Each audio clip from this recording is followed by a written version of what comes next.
уран бүтээлчүнд баяртай сайхан мөч олон байдаг юм аа. Мэдээж бүх амьдрал нь баяр баясгалан байдаг гэвэл энэ шиг худлаа юм байхгүй. Уран бүтээлч Яруна Эрхчихтийн зэрэгэний ертөнцөөс ангиж ярьсан нэг санаа амар ингээд агаар төвөөд явж идэг амтд биш шүү дээ. Хүнлэн болохоор ертөнцийн зовлон жаргал байж л таардаг. Энэс гадна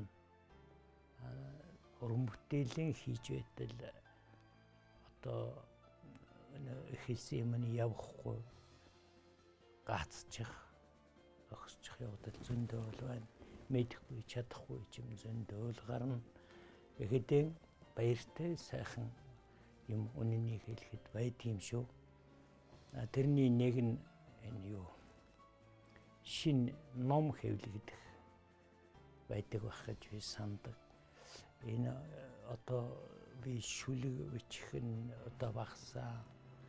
Тэгээд одоо бичичээд шүлгээ бичиж дуусчаад орчуулга үргэлжилж үгийн юм оролдоод суугаа юм биш.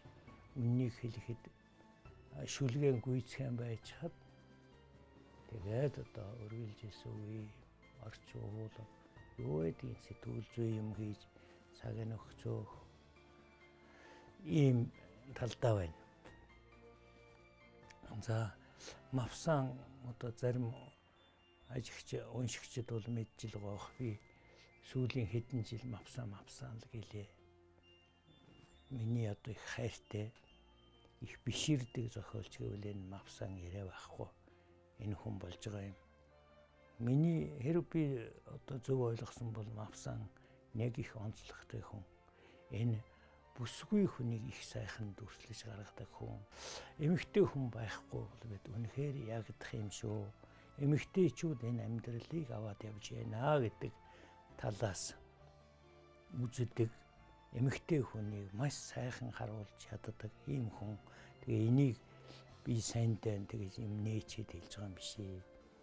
Лев Толстой энэ эмэгтэйчүүд гэдэг бол одоо энэ ертөнцийн амьдралыг дулаацуулж яваа гол хүмүүс юм. Эднийг магтмаар бичмээр байх юм. Би одоо дан чадахгүй юм гэж хэлсэн байдаг. Анна Каренинаг биччихээд тэр ертөнцийн том бурхан тэгж өөрийн хэлсэн байдаг. Тэгээд чадаж байгаа нь тэр Францын мавсан гэдэг хөл юм шиг байна. Яваас их сайхан бичимаа хэлсэн байдаг.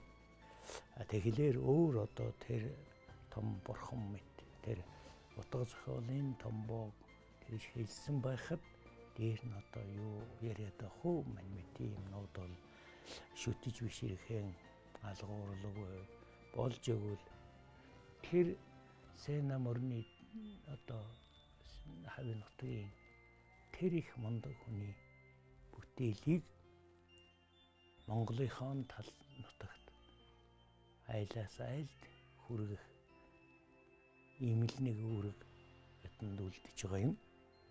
За энд бол юу яасан би ер нь сүүлийн 5-6 жилийн янз бүрийн хугацаанд оролдож янз бүрийн хэвлэлд гаргаж тэгж жагаад энэ жил эзэслэж цусланд хийсэн гол ажлын маань энэ номын төгсгөлийн хэсэг юм их бол энэ жил цусланд хийгээд одоо ингээд ном болж байна да.